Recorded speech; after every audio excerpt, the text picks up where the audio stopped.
And as the first Jesuit Pope, Pope Francis's message of peace inspired so many. Hundreds of thousands of people gathered in St. Peter's Square to pay their respects and to witness history. Let's bring in ABC's James Longman, also joining us now from Vatican City. Good morning, James.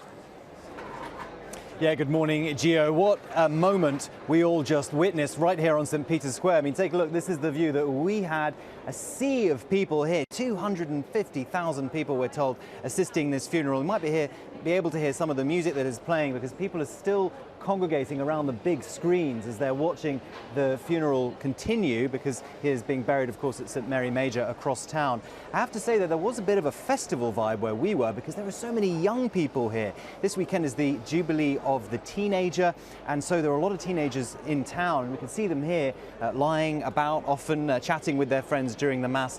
They got up and took it a little bit more seriously when the Eucharist started, where the bread and wine were transformed into the body and blood of Christ. But then the Peace Be With You, that was a lovely moment, because they all kind of sprang up and started shaking hands, not just with their friends, but they sought out strangers as well in the crowd. I think that's the kind of thing that Pope Francis would have been very, very proud of. And the moment with the world leaders as well was wonderful to see them shake hands. Of course, Donald Trump and Emmanuel Macron, we saw those two shake hands too. Other moments that animated the crowd when during the homily, which was really more of a eulogy for Pope Francis, the crowd were spoken to about Francis' commitment to helping the vulnerable, the dispossessed, the needy all around the world. The migration crisis was highlighted. He spoke about how Pope Francis regarded the church as a field hospital for those who've been injured and in need. That really animated people here. They loved that. That was the message that really punched through for Pope Francis and for people, not just in the Catholic Church, but all around the world. He was someone who cared about everyday people. And you mentioned all of the teenagers and young people in the crowd, and also the world leaders. We know not all of the world leaders are obviously Catholic. Did you see a lot of people of different faiths in the crowd this morning? Yeah, I mean, all kinds of different people. This was a man who really cared about interfaith dialogue.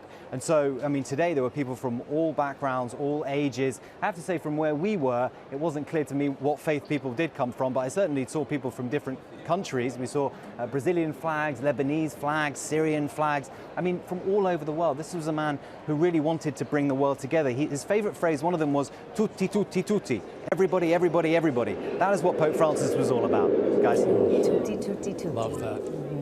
Thank you, James. All right, and Maggie Rulli is also there in the crowd in Vatican City. Hey, Maggie.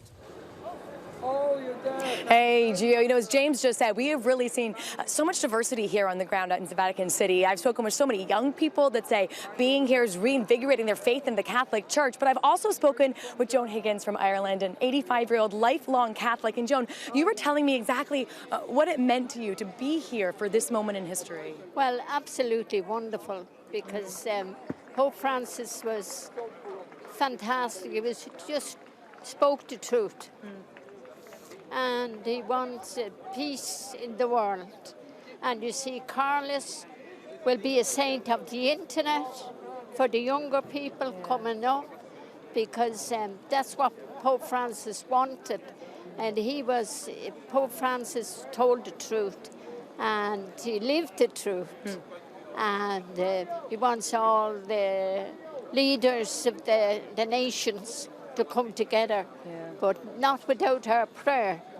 The people have to pray, and then God will send the nations together for peace talks. And I think that's what was so incredible, to be side by side with so many Catholics and non-Catholics. This feeling of collectivism is something I know I felt, and so many people that I've spoken with say the same thing. I went up to Pope Francis' body. I was brought up in a wheelchair, and I was right beside him. And it was absolutely, I just got something up to my heart, and then tears, but they weren't tears of sadness, they were tears of joy, because I could feel a presence around, you know. And then I said to Pope Francis, at every Mass, I said, that you offered up, I said, everywhere, I said, you asked the people not to pray, or to pray for me. And so that's what I'm going to say to you now today. pray for me, pray for the world, and pray for peace. Thank you so much. That's beautiful. And Gio, we've been hearing that from so many people here. These words of peace have really resonated here in Vatican City and I think around the world today, Gio. That is beautiful. Not tears of sadness, but tears of joy. And I'd imagine that's exactly as the Pope would have wanted. Absolutely. Maggie, thank you so much.